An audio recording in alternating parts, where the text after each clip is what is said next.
Daniel, capítulo 1. Era o 3º ano do reinado de Joaquim em Judá, quando o rei Nabucodonosor da Babilônia declarou guerra a Jerusalém e sitiou a cidade.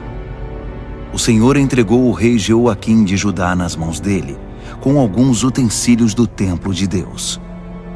Nabucodonosor levou o rei e os utensílios para a casa do tesouro do seu Deus, na terra da Babilônia, a antiga Sinear. O rei ordenou a Aspenaz, chefe de pessoal do palácio, que escolhesse alguns israelitas da família real e da nobreza, jovens que fossem saudáveis e de boa aparência, inteligentes e de boa formação, de potencial para cargos de liderança no governo, gente de elite, e lhes ensinasse a língua e a cultura da Babilônia. O rei ordenou também que servissem a eles o mesmo cardápio do rei. Comiam do bom e do melhor e o mais fino vinho. Depois de 3 anos de treinamento, assumiriam cargos na corte do rei. 4 homens de Judá, Daniel, Ananias, Misael e Azarias, estavam entre os escolhidos. O chefe de pessoal do palácio deu a eles nomes babilônicos. Daniel passou a chamar-se Beltesazar. Ananias foi chamado Sadraque.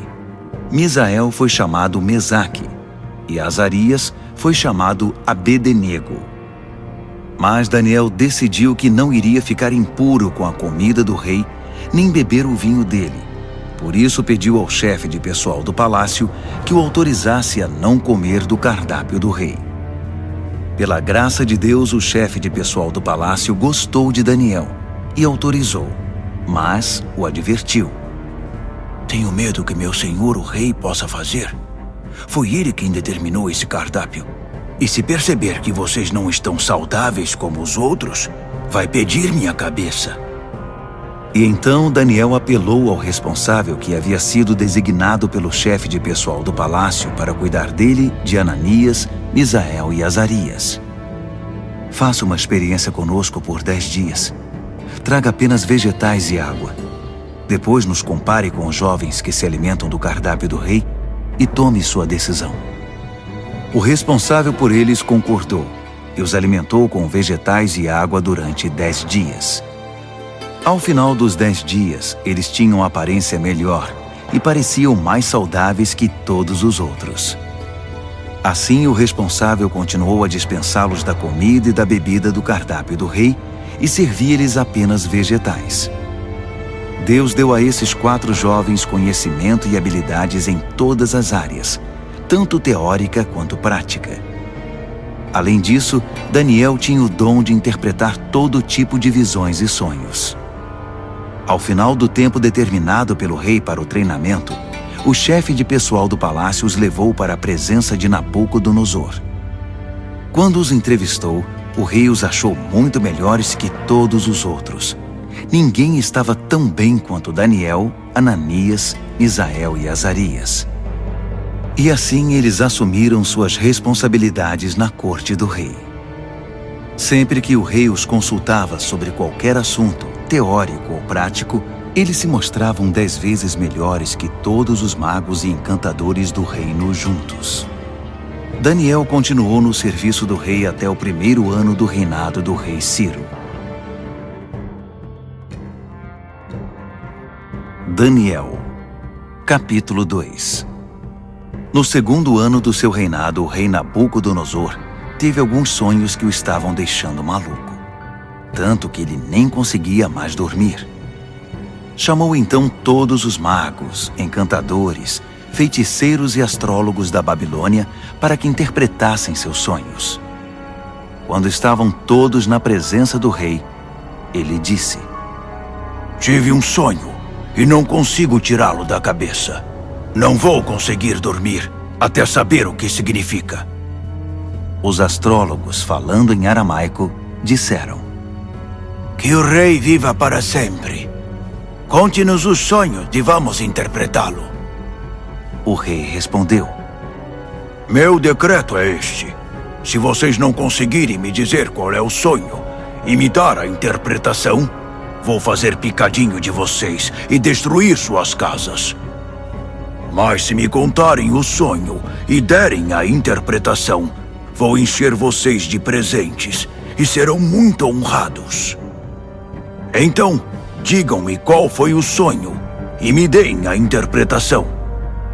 Eles responderam: Vossa Majestade, por favor, conte-nos o sonho. Então daremos a interpretação. Mas o rei disse: Eu sei o que vocês estão tentando fazer. Vocês só querem ganhar tempo. Sabem que estão numa enrascada, e se não conseguirem me contar o sonho, estarão numa fria. Estou até vendo. Vocês vão inventar uma história qualquer e me enrolar até que eu mude de ideia. Nada disso.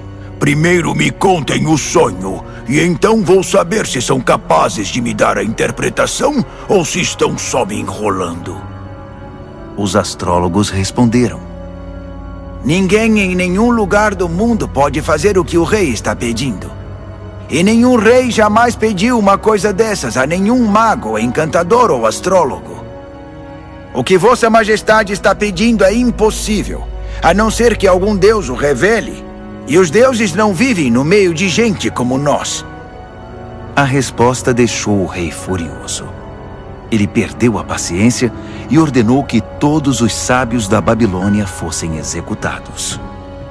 A sentença de morte foi anunciada, e Daniel e seus amigos estavam entre os condenados à morte.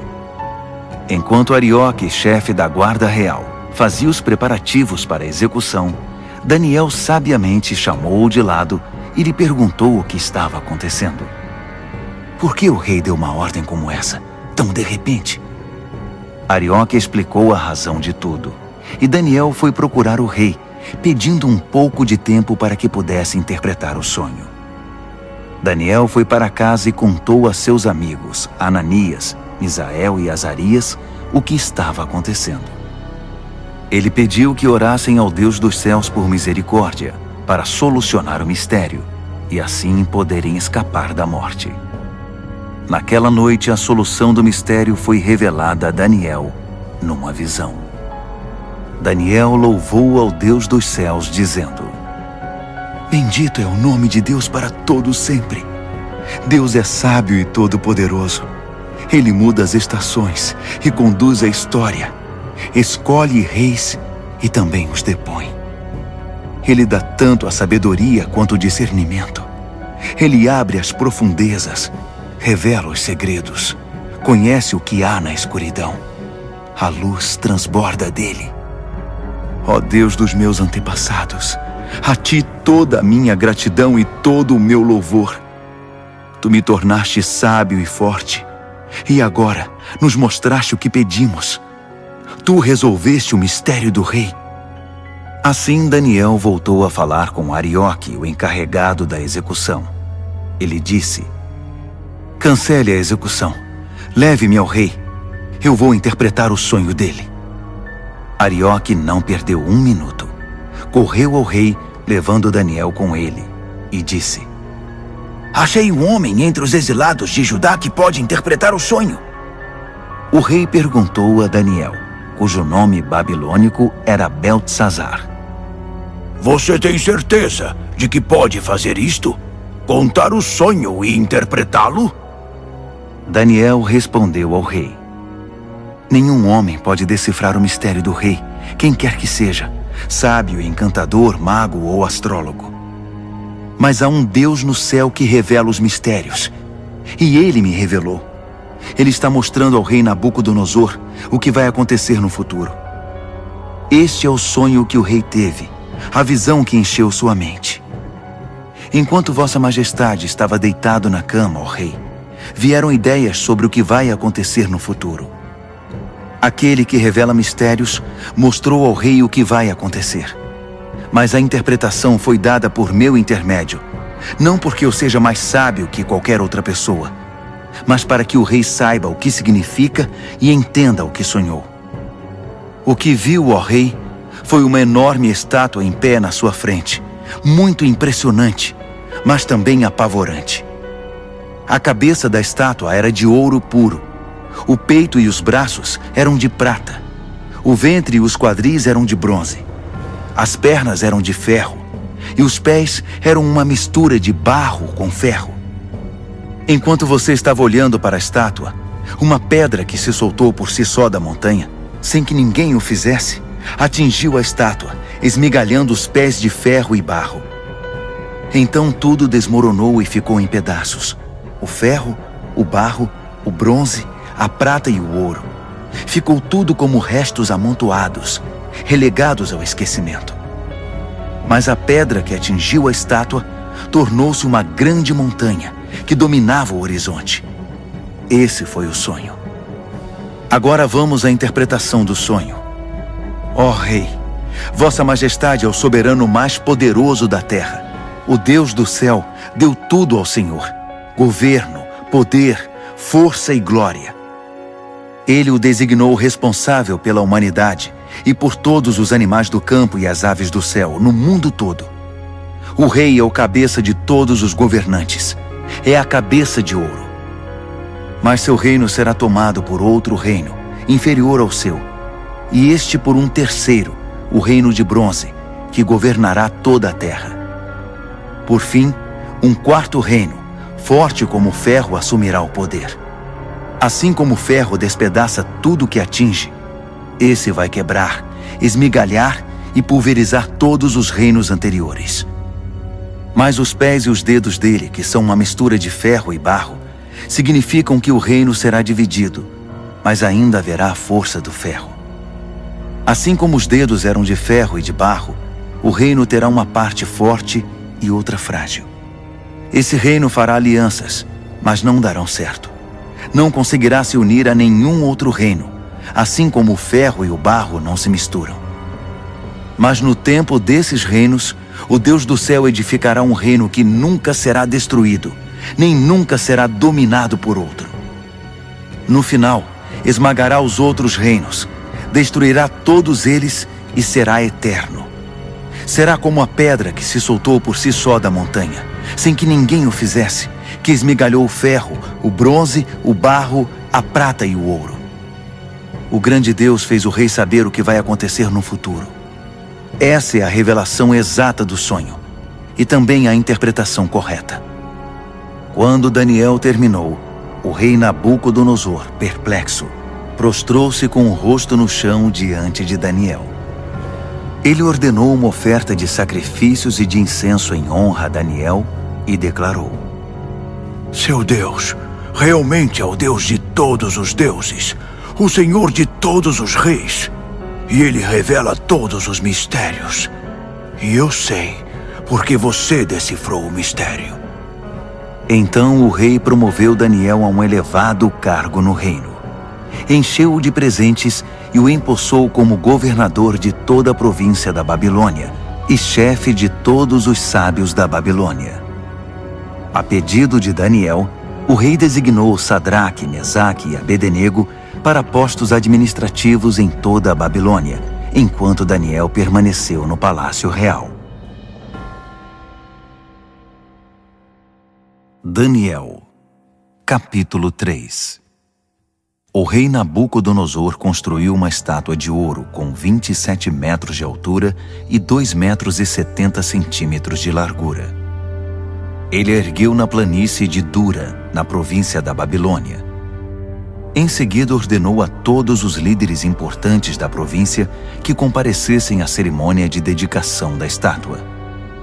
Todos vieram para a cerimônia e tomaram seus lugares diante da estátua que Nabucodonosor havia erguido. Um arauto apareceu e proclamou em voz alta: Atenção, todos! Ouçam vocês de todas as raças, cores e crenças! Quando ouvirem o som da trombeta, do pífaro, da cítara, da harpa, do saltério e da flauta dupla, dobrem os joelhos e adorem a estátua de ouro que o rei Nabucodonosor ergueu. E quem não se ajoelhar, não adorar a estátua, não importa quem seja, será lançado imediatamente na fornalha. O som começou a tocar. Todos os instrumentos musicais da Babilônia e gente de todas as raças, cores e crenças dobraram os joelhos e adoraram a estátua de ouro que o rei Nabucodonosor havia erguido. Foi então que os astrólogos da Babilônia se manifestaram e acusaram os judeus. Eles disseram ao rei Nabucodonosor: Que o rei viva para sempre. Vossa Majestade deu ordens severas para que, ao ouvir o som tocar, deveríamos nos ajoelhar e adorar a estátua de ouro, e quem não o fizesse seria jogado na fornalha. Mas os judeus, Sadraque, Mesaque e Abednego, a quem o rei designou cargos elevados na província da Babilônia, ignoraram a ordem, ó rei. Eles não respeitam os nossos deuses e se negam a adorar a estátua de ouro que mandou erguer. Furioso, o rei Nabucodonosor ordenou que Sadraque, Mesaque e Abednego fossem trazidos. E quando eles chegaram, Nabucodonosor perguntou: Sadraque, Mesaque e Abednego, é verdade que vocês não respeitam meus deuses e se negam a adorar a estátua de ouro que mandei erguer? Vou dar a vocês uma segunda chance, mas a partir de agora, quando o som começar a tocar, vocês devem se ajoelhar e adorar a estátua. E se não o fizerem, serão jogados numa fornalha e ponto final. E que Deus vai livrá-los de mim? Sadraque, Mesaque e Abednego responderam: Sua ameaça não nos assusta. Se nos jogar na fornalha, o Deus que servimos pode nos salvar, não só da fornalha, como de qualquer outra coisa. E mesmo que ele não o faça, não importa, ó rei. Ainda assim, não vamos servir aos seus deuses, nem adorar a estátua de ouro que mandou erguer. Nabucodonosor estava prestes a explodir de tanta raiva. Imediatamente ordenou que a fornalha fosse aquecida 7 vezes mais que o normal, e que alguns homens fortes do seu exército os amarrassem e os jogassem na fornalha. Sadraque, Mesaque e Abednego, com os pés e mãos amarrados e vestidos em suas roupas, foram jogados na fornalha extremamente quente. Por causa da ordem do rei, a fornalha estava tão quente que só as chamas foram suficientes para matar os homens que carregaram Sadraque, Mesaque e Abednego. E eles acabaram caindo fornalha dentro.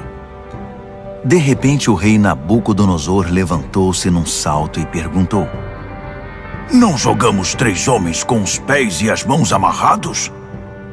Responderam os homens. Isso mesmo, senhor! Exclamou o rei. Vejam, estou vendo 4 homens andando para lá e para cá no fogo, e eles estão bem. E o 4º homem parece um filho dos deuses. Não é possível. Nabucodonosor foi até a entrada da fornalha ardente e chamou: Sadraque, Mesaque e Abednego, servos do Deus Altíssimo, saiam, venham para cá. E Sadraque, Mesaque e Abednego saíram do meio do fogo. Todos os líderes do governo e os conselheiros do rei se reuniram para examiná-los e viram que o fogo não havia causado nenhum arranhão nos 3, nem um fio de cabelo queimado, nem cheiro de fumaça na roupa deles. Nabucodonosor exclamou: Bendito seja o Deus de Sadraque, Mesaque e Abednego! Ele enviou seu anjo e salvou seus servos. Eles confiaram no seu Deus a ponto de ignorar as ordens do rei e arriscaram sua vida, mas não serviram nem adoraram outros deuses. Por isso decreto: todo, de qualquer lugar, cor, raça ou crença, que disser alguma coisa contra o Deus de Sadraque, Mesaque e Abednego, será despedaçado, e sua casa será destruída. Nunca houve um Deus que salvasse como esse. Então o rei promoveu Sadraque, Mesaque e Abednego na província da Babilônia. Daniel, capítulo 4. O rei Nabucodonosor a todos, de todas as raças, cores e crenças do mundo. Paz e prosperidade a todos.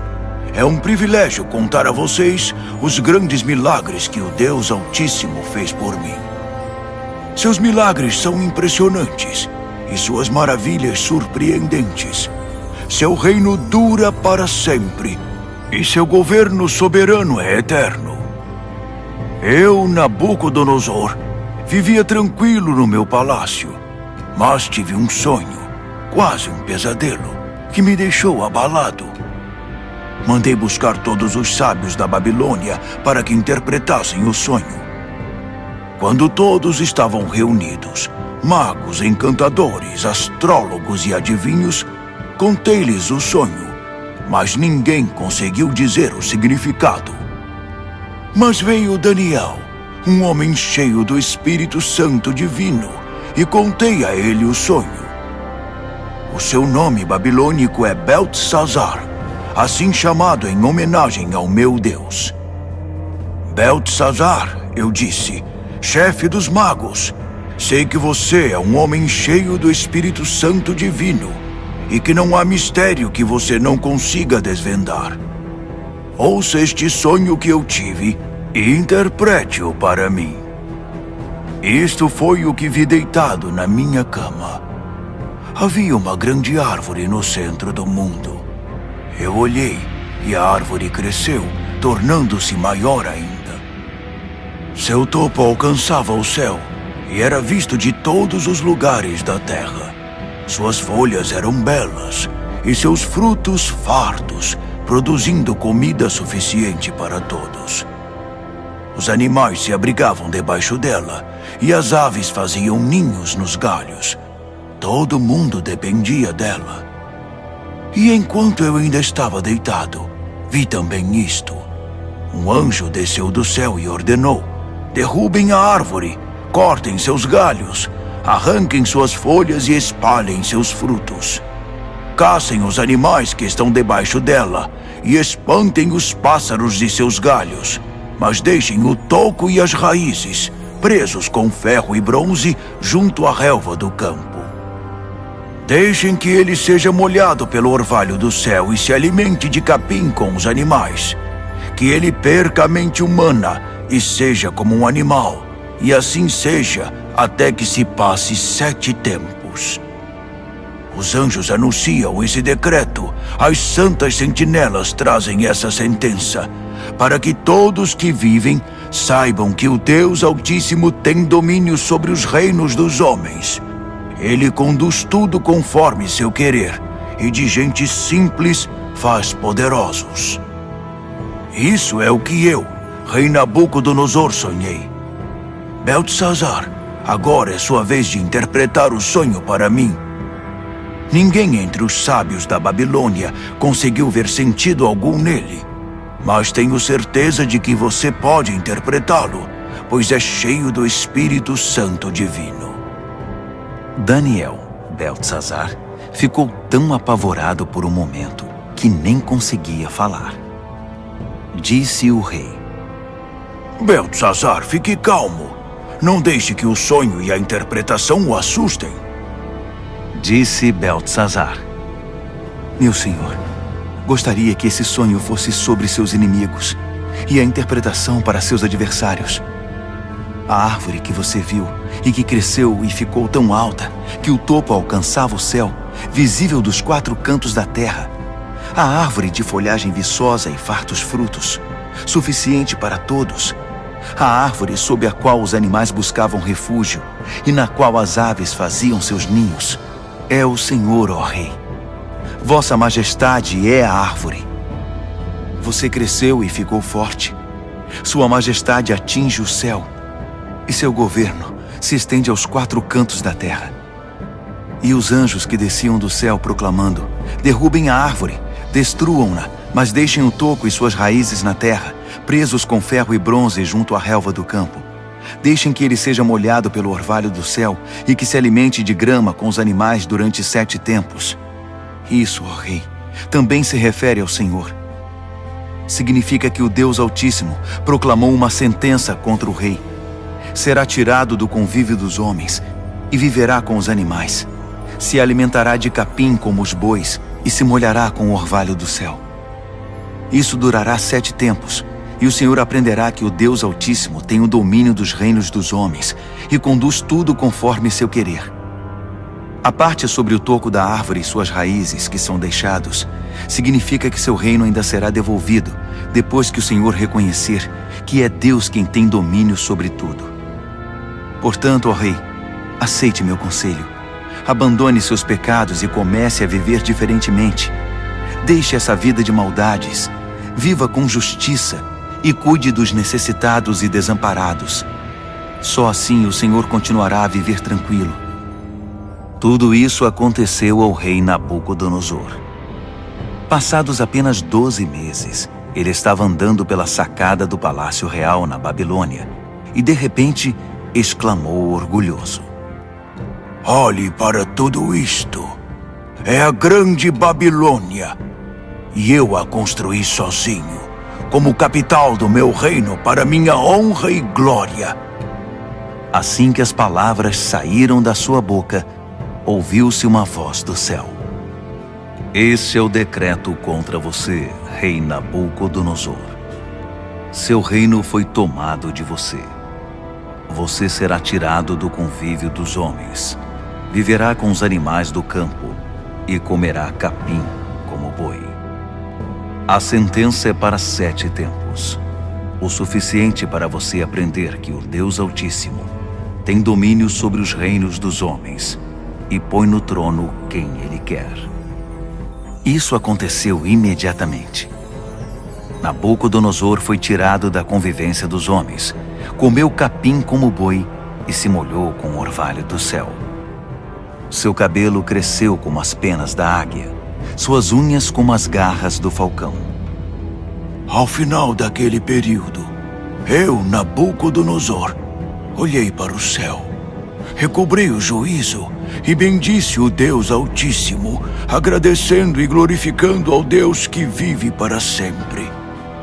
Seu domínio dura para sempre, seu reino nunca será decadente. A vida na terra é insignificante. Deus faz tudo conforme seu querer. Ninguém pode opor-se à sua vontade. Ninguém pode questioná-lo ou desafiá-lo. Ao mesmo tempo em que recobrei o juízo, recuperei a majestade e a glória do meu reino.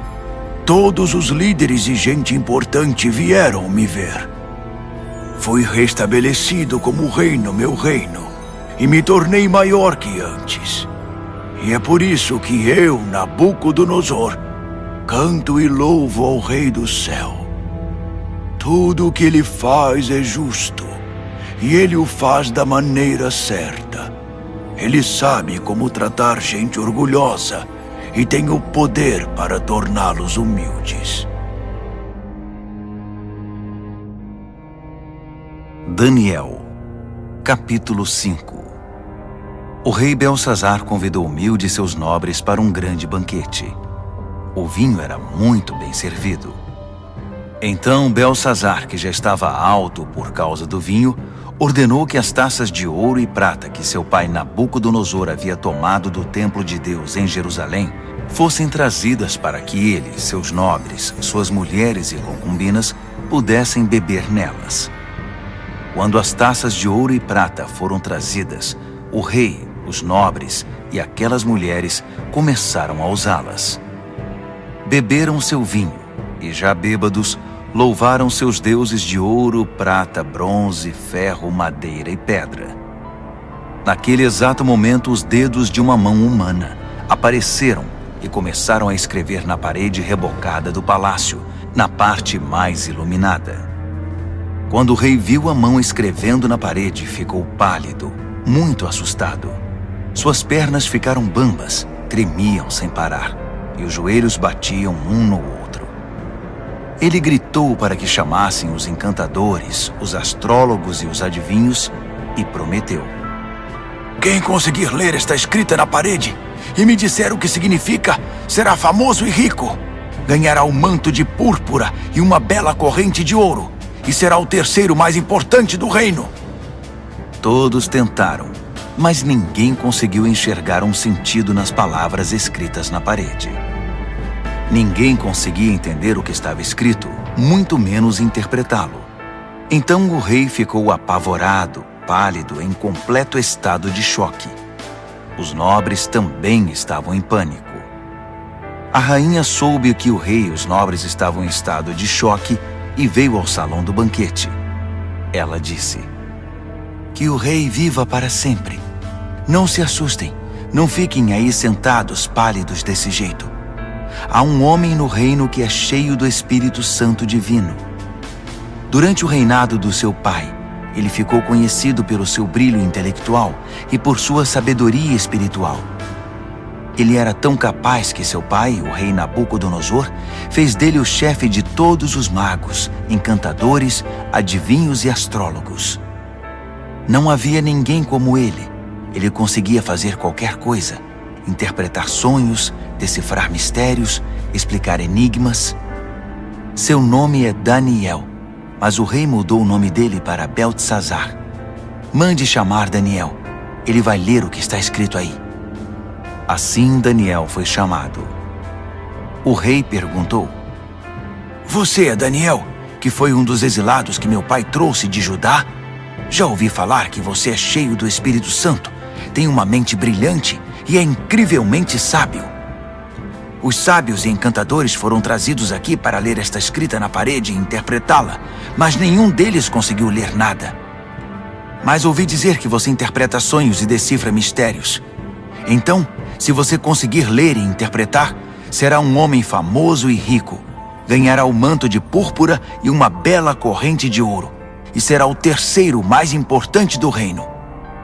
Daniel respondeu ao rei: "Pode ficar com os presentes ou dá-los a outra pessoa. Mas vou ler a escrita para o rei e interpretar seu significado. Ouça, ó rei, o Deus Altíssimo deu a seu pai Nabucodonosor um grande reino e uma gloriosa reputação. Deus o fez muito poderoso, e pessoas de todos os lugares, de toda raça, cor ou crença, se sentiam intimidadas por ele. Ele as matava ou poupava, como e quando queria. Promovia ou humilhava as pessoas como bem desejava. Então Deus o humilhou e o privou de todo o poder.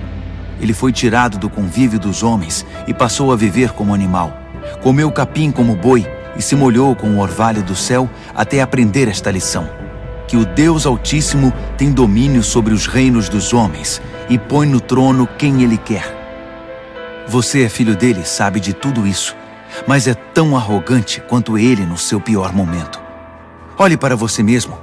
Quer competir com o Senhor do céu? Você mandou buscar as taças sagradas do templo dele só por farra, para que o Senhor, seus nobres, suas mulheres e concubinas pudessem beber nelas. O rei usou as taças sagradas para brindar seus deuses de prata e ouro, de bronze e ferro, de madeira e pedra, deuses cegos, surdos e mudos. Mas tratou com desprezo o Deus vivo, que tem a sua vida nas mãos, desde o nascimento até a morte. Deus enviou a mão que escreveu na parede, e o que está escrito é: Mene, Tekel e Peres. E este é o significado dessas palavras. Mene, Deus contou os dias do seu governo, e suas contas são negativas. Tekel, você foi pesado na balança e está em falta. Peres, seu reino foi dividido e entregue aos medos e persas. Beltesazar fez o que havia prometido. Vestiu o manto de púrpura em Daniel, colocou uma bela corrente de ouro em seu pescoço e o promoveu a terceiro mais importante do reino. Naquela mesma noite, o rei Beltesazar da Babilônia foi morto. Dario, o Medo, tinha 62 anos quando o sucedeu como rei. Daniel, capítulo 6. Dario reorganizou seu reino. Ele designou 120 governadores para administrar todas as províncias do reino. Sobre eles havia 3 ministros, e um deles era Daniel. Os governadores se dirigiam aos ministros, que tinham a responsabilidade de manter tudo em ordem. Mas Daniel era cheio de vitalidade e tinha uma inteligência tão superior aos outros ministros e governadores que o rei decidiu designá-lo responsável por todo o reino. Os ministros e governadores se reuniram para ver se descobriam algum ponto fraco de Daniel que pudesse usar contra ele, mas não conseguiram nada. Ele era exemplar e absolutamente confiável. Não conseguiram achar nenhuma evidência de negligência ou má conduta. Após inúmeras tentativas, desistiram e disseram: Nunca vamos descobrir nada contra esse Daniel, a não ser que inventemos alguma acusação e tramemos algo contra ele. Assim, os ministros e governadores tramaram contra ele e foram ao rei dizer: Rei Dario, que viva para sempre! Nós, ministros, governadores e todos os principais oficiais, nos reunimos e concordamos em que o rei deveria promulgar o seguinte decreto: durante os próximos 30 dias, ninguém deve orar a nenhum outro deus ou homem exceto ao rei. Qualquer um que desobedecer será lançado na cova dos leões. Promulgue esse decreto, ó rei, e assine-o para que seja irrevogável, com inscrição em pedra, conforme todas as leis dos medos e dos persas. E o rei Dario assinou o decreto.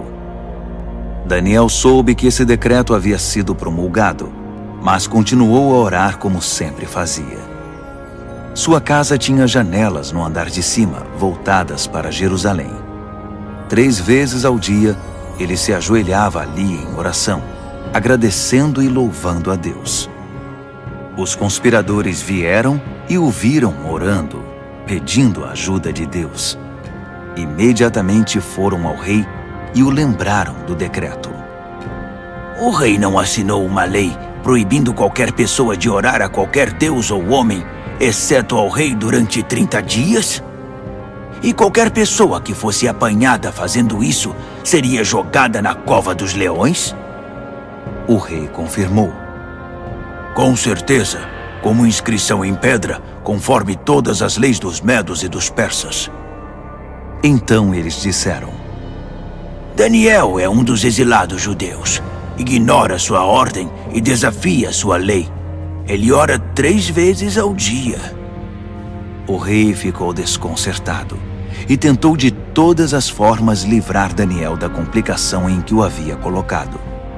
Ele pensou nisso o dia todo. Mas os conspiradores voltaram. Lembre-se, ó rei, é uma lei conforme todas as leis dos medos e dos persas. Irrevogável. O rei cedeu e ordenou que Daniel fosse trazido e jogado na cova dos leões. Mas ele disse a Daniel: Seu Deus, a quem você é tão leal, vai livrar você desta situação. Uma pedra foi colocada sobre a entrada da cova. O rei selou a pedra com seu anel e com os anéis de todos os seus nobres, porque não podia ser revogado. O rei voltou para o palácio, mas não comeu nem conseguiu dormir. Passou a noite preocupado. Ao romper do dia, ele se levantou e foi depressa à cova dos leões. Quando chegou perto, chamou o aflito: Daniel, servo do Deus Altíssimo! Será que seu Deus, a quem você serve tão fielmente, livrou você dos leões? Daniel respondeu: Que o rei viva para sempre! Meu Deus enviou seu anjo que fechou a boca dos leões para que não me fizessem nenhum mal. Fui considerado inocente diante de Deus e também diante do Senhor, ó rei, pois não fiz mal algum ao Senhor. Quando o rei ouviu essas palavras, ficou muito feliz. Ele ordenou que Daniel fosse retirado da cova. Depois que ele saiu, verificou-se que não havia nenhum arranhão sequer. Ele havia confiado em seu Deus. Então o rei ordenou que os conselheiros que tinham conspirado contra Daniel fossem jogados na cova dos leões, com suas mulheres e filhos. Antes mesmo de chegar ao fundo da cova, os leões já os agarraram e os despedaçaram. O rei Dario divulgou esta proclamação a todos na terra, de qualquer raça, cor e crença. A paz esteja com vocês. Muita paz. Decreto que o Deus de Daniel seja adorado e temido em todo o meu reino. Ele é o Deus vivo e permanece para sempre. Seu reino nunca é destruído. Seu governo continua eternamente. Ele é o Salvador e o Redentor. Ele realiza milagres impressionantes nos céus e na terra. Ele livrou Daniel do poder dos leões. Daniel foi muito bem tratado no restante do reinado de Dario e também no reinado seguinte, de Ciro, o persa. Daniel, capítulo 7. No primeiro ano do rei Belsazar da Babilônia, Daniel teve um sonho. O que ele viu enquanto dormia o apavorou. Um verdadeiro pesadelo. E ele escreveu seu sonho.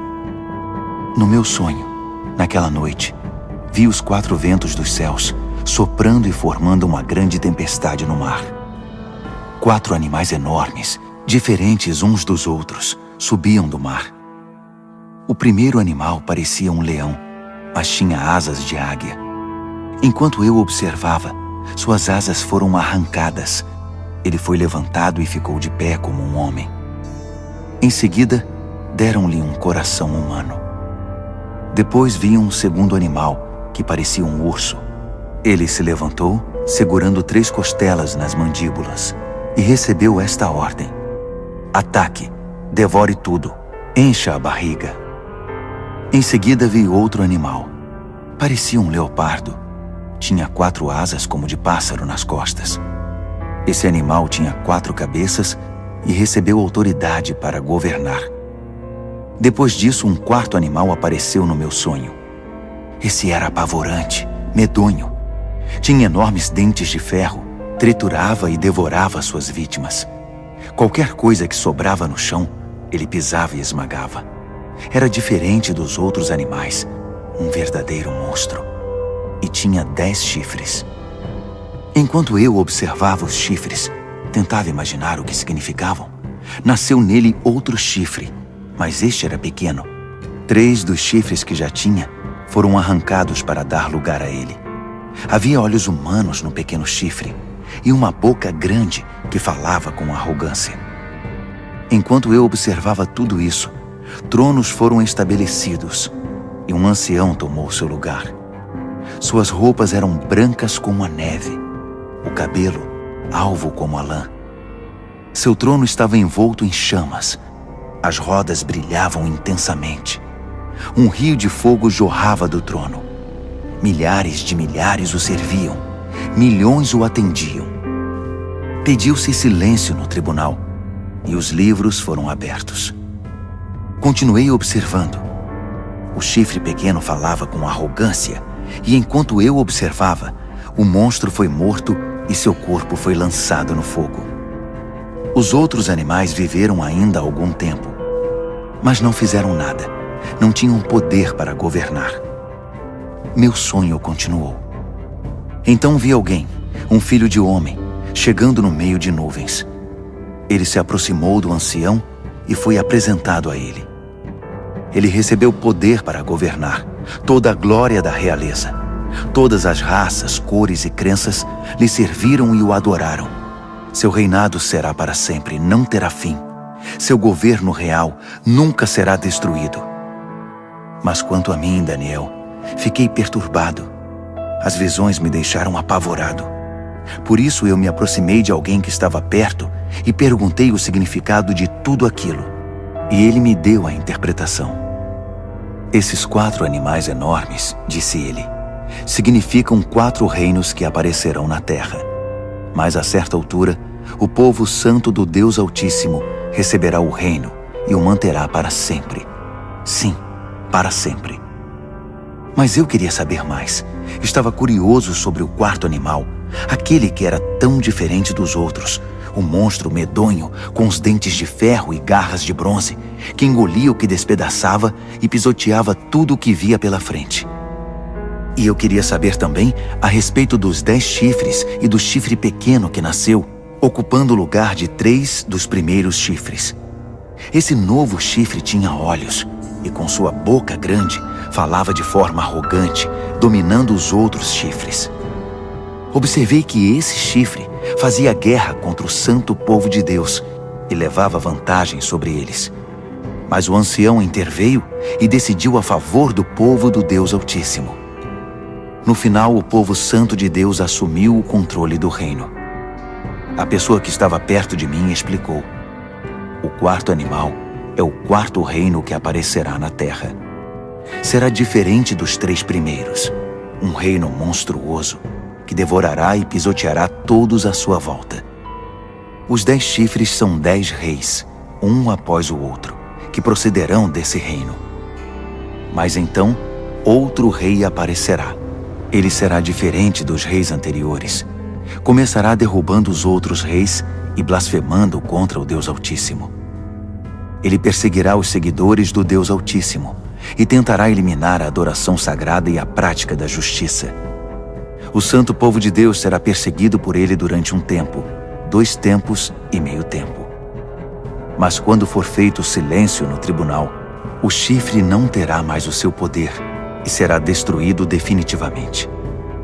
O governo real, a autoridade e a glória de todos os reinos debaixo do céu serão entregues ao povo do Deus Altíssimo, e esse governo durará para sempre.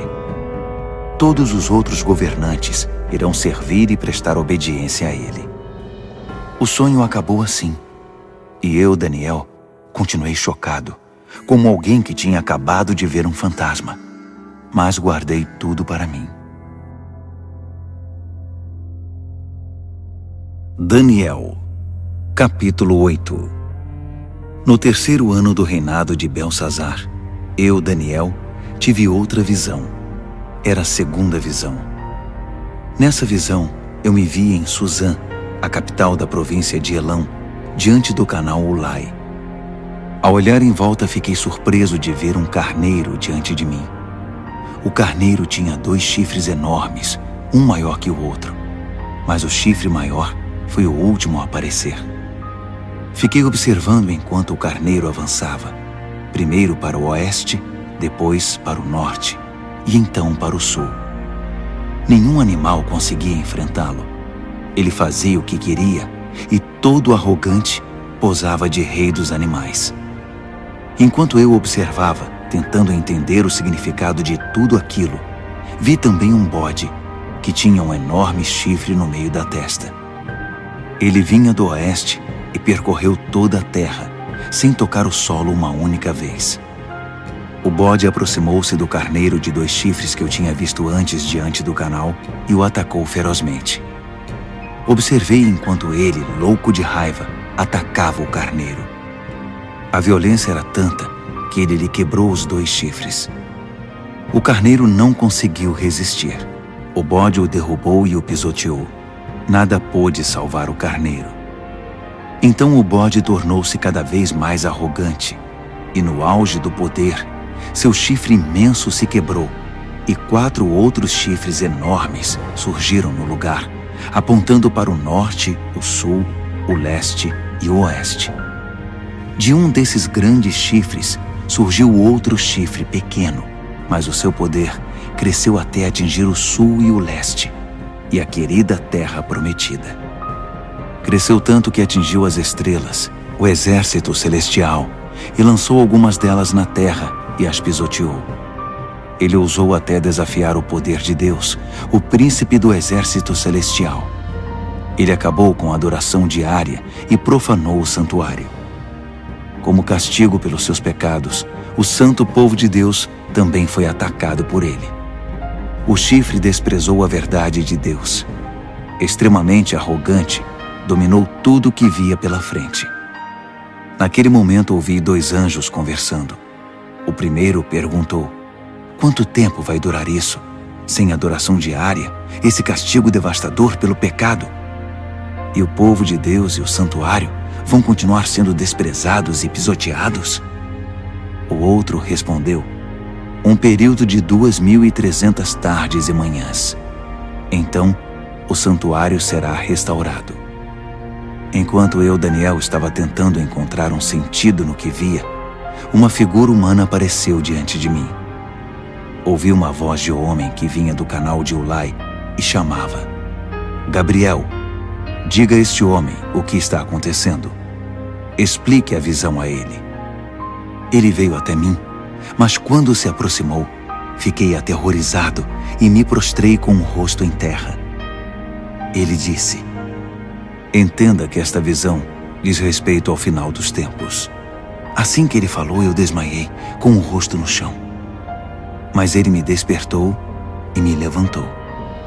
Ele continuou: vou contar a você o que vai acontecer nos dias de juízo, pois haverá um fim para tudo isso. O carneiro de 2 chifres que você viu representa os 2 reis dos medos e dos persas. O bode representa o reino dos gregos, e o chifre enorme na testa dele é o primeiro rei. Os 4 chifres que surgiram no lugar dele, depois que foi quebrado, são os 4 reis que virão depois dele, mas sem o mesmo poder. Quando o reinado deles estiver no fim e as rebeliões se intensificarem, surgirá um rei cruel, um mestre da maldade. Seu poder aumentará imensamente. Ele será arrogante, de fala autoritária, fazendo exatamente o que quer. Derrubará poderosos e santos por todos os lados. Suas ações criminosas vão se multiplicar. E como vão? Ele vai achar que é invencível e vai se livrar de todos os que cruzarem seu caminho. Mas quando enfrentar o príncipe dos príncipes, será esmigalhado, mas não por mãos humanas. A visão das 2.300 tardes e manhãs é precisa, mas confidencial. Então, mantenha-a em segredo. Refere-se ao futuro distante. Eu, Daniel, acabado, esgotado por alguns dias, finalmente encontrei forças para voltar ao trabalho e tratar dos negócios do rei. Mas continuei apavorado com a visão, pois não conseguia entender coisa alguma. Daniel, capítulo 9. Dario, filho de Xerxes, da linhagem dos Medos, tornou-se rei da Babilônia. No primeiro ano do seu reinado, eu, Daniel, meditava nas Escrituras, e de acordo com a mensagem do Eterno ao profeta Jeremias, Jerusalém teria de ficar em ruínas durante 70 anos. Recorri ao Senhor Deus em busca de uma resposta. Orava com dedicação e sinceridade. Jejuava, vestia pano de saco e me ajoelhava nas cinzas. Derramei meu coração e abri minha alma para o Eterno, meu Deus. Ó Senhor, grande e soberano Deus, Tu nunca falhas em cumprir a Tua aliança. Nunca desistes daqueles que Te amam e obedecem ao que ordenas. Mas nós pecamos de todas as formas possíveis. Cometemos pecados terríveis, fomos rebeldes, enganamos e pegamos atalhos para fugir dos Teus caminhos. Fizemo-nos de surdos diante dos Teus servos, os profetas, que pregaram Tua mensagem aos nossos reis e líderes, aos nossos pais e a todo o povo da terra. Tu fizeste tudo certo, Senhor, mas tudo o que temos a apresentar é culpa e vergonha, todos nós, o povo de Judá, os cidadãos de Jerusalém, Israel no exílio e em todos os lugares por onde fomos espalhados, por ter Te traído. Ah, sim, fomos envergonhados publicamente, todos nós, nossos reis, líderes, pais, diante do mundo. Mas foi bem merecido, por causa do nosso pecado. A Tua compaixão é nossa única esperança, ó Senhor, o nosso Deus, porque na nossa rebeldia abrimos mão dos nossos direitos. Não prestamos atenção em Ti quando nos disseste como deveríamos viver, nem obedecemos ao ensinamento proclamado por Teus servos, os profetas. Todos nós em Israel optamos por Te ignorar. Desprezamos Tuas instruções para fazer apenas o que era do nosso agrado. E agora estamos pagando por isso. A maldição expressa claramente na revelação feita a Moisés, servo de Deus, agora está fazendo efeito entre nós. É o salário do nosso pecado contra Ti. Fizeste a nossos governantes o que prometeste fazer. Trouxeste desgraça sobre nós em Jerusalém, a pior já registrada.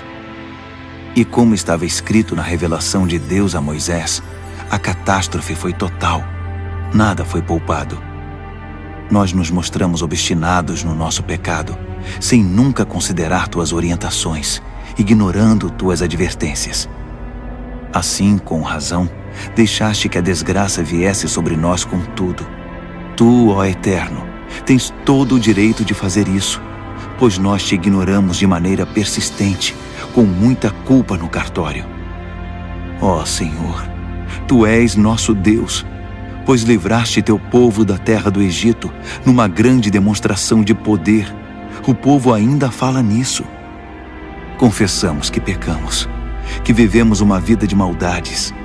Como sempre tens agido, consertando as coisas e endireitando as pessoas.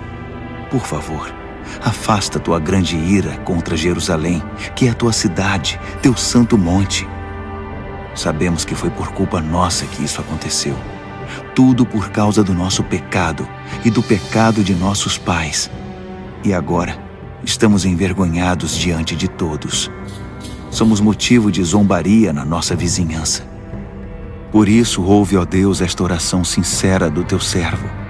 Tem misericórdia do teu santuário arruinado. Age de acordo com o que és, não segundo o que somos.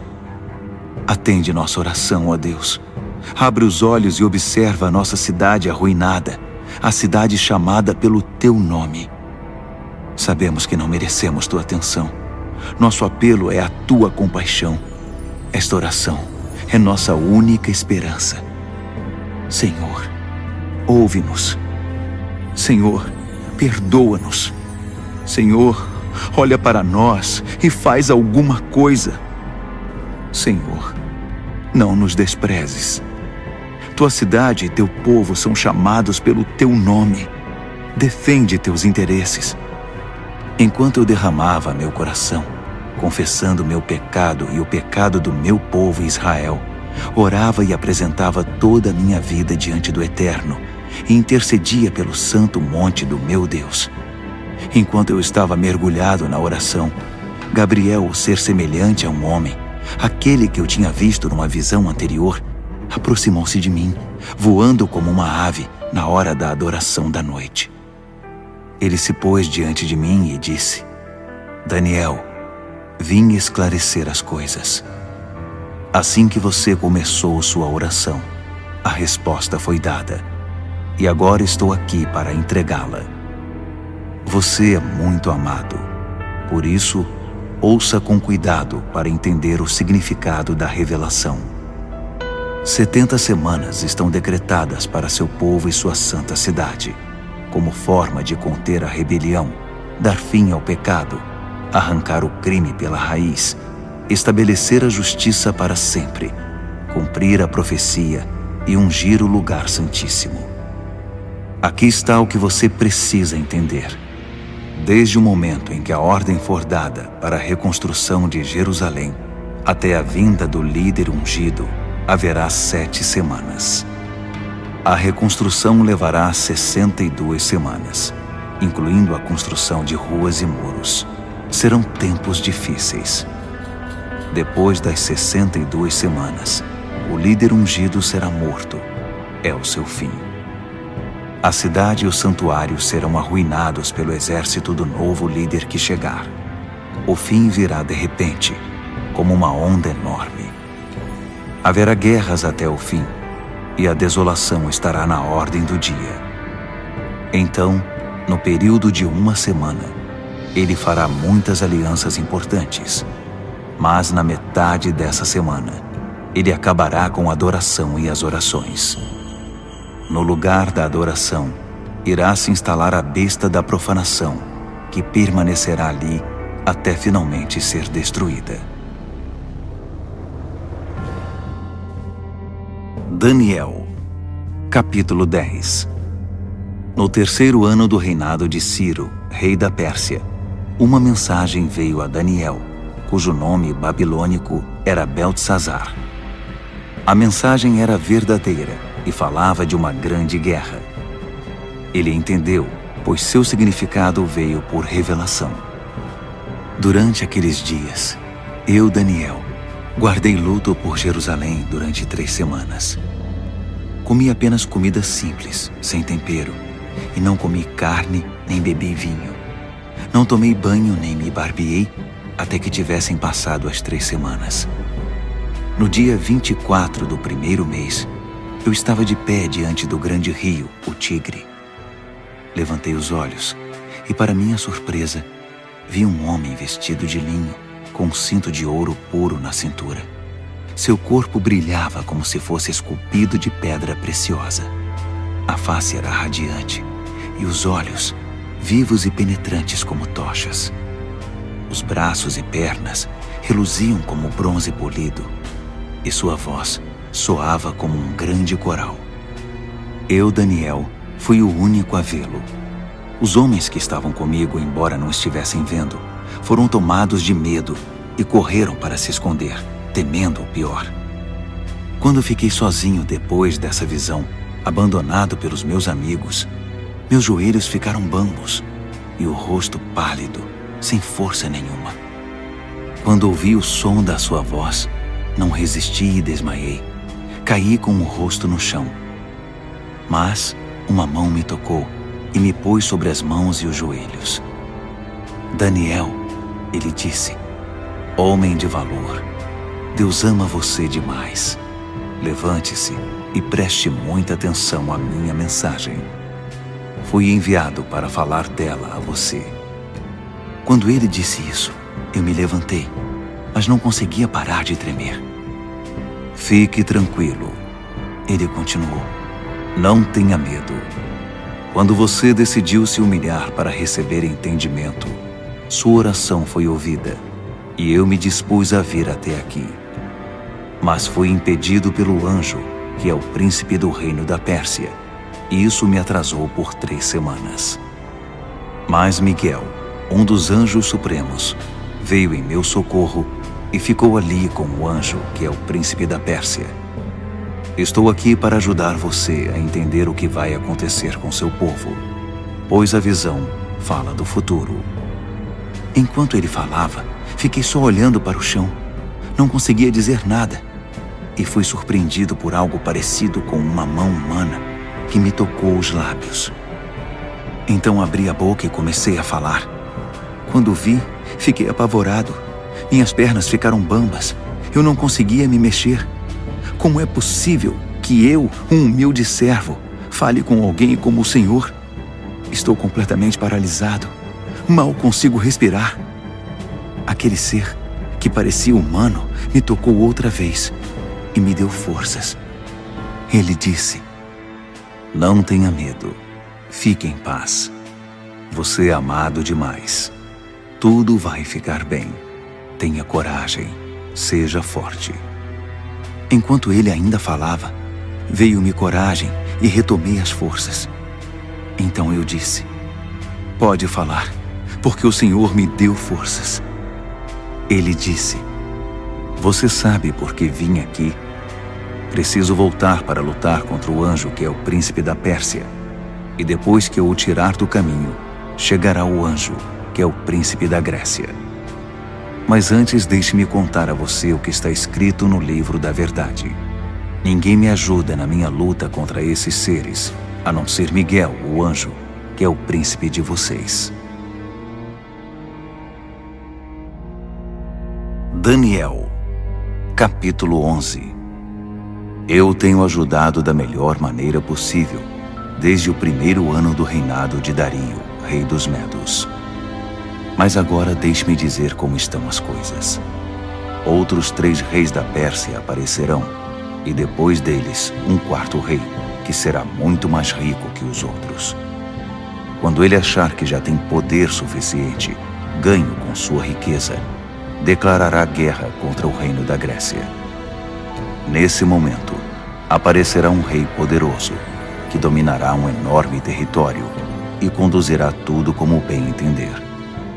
Mas no auge do seu poder, quando tudo estiver aparentemente bem, seu reino se dividirá em 4 partes: norte, sul, leste e oeste. Mas seus herdeiros não receberão nada. Não haverá continuidade do poder, pois outros o tomarão. Em seguida, o rei do sul se fortalecerá, mas um dos seus príncipes será mais forte que ele e governará um território ainda maior. Depois de alguns anos, os dois se tornarão aliados, e a filha do rei do sul se casará com o rei do norte para consolidar o acordo. Mas a influência dela enfraquecerá e seu filho não sobreviverá. Ela, seus servos, seu filho e seu marido serão traídos. Algum tempo depois, alguém da família real aparecerá e assumirá o trono. Ele assumirá o comando do exército, invadirá o norte e alcançará grande vitória. Ele tomará os deuses de metal deles e todos os utensílios de ouro e prata que os acompanham e os levará para o Egito. Passado algum tempo, o rei do norte se recuperará e invadirá a terra do rei do sul, mas não terá sucesso. Terá de bater em retirada. Mas seus filhos formarão um exército gigante e descerão como uma inundação, um ataque impetuoso sobre as defesas do sul. Furioso, o rei do sul sairá e enfrentará o rei do norte, que estará à espera com seu enorme exército, mas, apesar disso, será derrotado. Enquanto os cadáveres são tirados do campo, o rei, com muita sede de sangue, sairá massacrando dezenas de milhares. Mas sua vitória não vai durar muito, pois o rei do norte reunirá um exército ainda maior que o anterior, e depois de alguns anos, voltará à batalha com inúmeros soldados, muito arsenal e provisões inesgotáveis. Naqueles dias, muitos outros se engajarão na batalha contra o rei do sul. Revoltosos do seu próprio povo, embriagados por sonhos de poder, se ajuntarão a eles, mas acabarão frustrados. Quando o rei do norte chegar, fará rampas de cerco e conquistará a cidade fortificada. Os exércitos do sul serão despedaçados diante dele. Nem mesmo suas famosas tropas de choque conterão o agressor. Ele entrará todo arrogante, como se fosse o dono de tudo. Ele se apossará da linda terra e se instalará aí. Depois, prosseguirá para ter controle total. Fará um tratado de paz e até dará sua filha em casamento ao rei do sul, parte de uma trama para destruí-lo de vez. Mas o plano será um fiasco, não será bem sucedido. Mais tarde, voltará sua atenção para as regiões costeiras e fará inúmeros prisioneiros. Mas um general intervirá e dará um basta às suas ameaças. Quem metia medo ficará amedrontado. Ele voltará para casa e passará a cuidar dos próprios negócios. Mas a essa altura já estará acabado e logo já não se ouvirá mais falar dele. Ele será sucedido por um perdedor, já com seu governo, sua reputação e sua autoridade em frangalhos. Por isso não durará muito. Sairá da história rapidamente, sem nem mesmo ter lutado. Seu lugar será preenchido por um sujeito desprezado e desprezível. Mas ele surpreenderá todos, saindo como que do nada e se apossando do reino. Ele avançará como um rolo compressor, e até o príncipe da aliança será esmagado. Depois de negociar um cessar-fogo, ele violará as condições. Que traidor! Com alguns poucos comparsas, assumirá o controle total. Ele invadirá as províncias mais ricas, quando elas menos esperarem. Ultrapassará todos seus antepassados. Prenderá e saqueará. Viverá com seus amigos num luxo desmedido. Ele fará planos contra as cidades fortificadas, mas não será por muito tempo. Ele ajuntará um grande exército muito bem armado para combater o rei do sul. Em resposta, o rei do sul manterá seu exército, ainda maior, a postos, pronto para a batalha.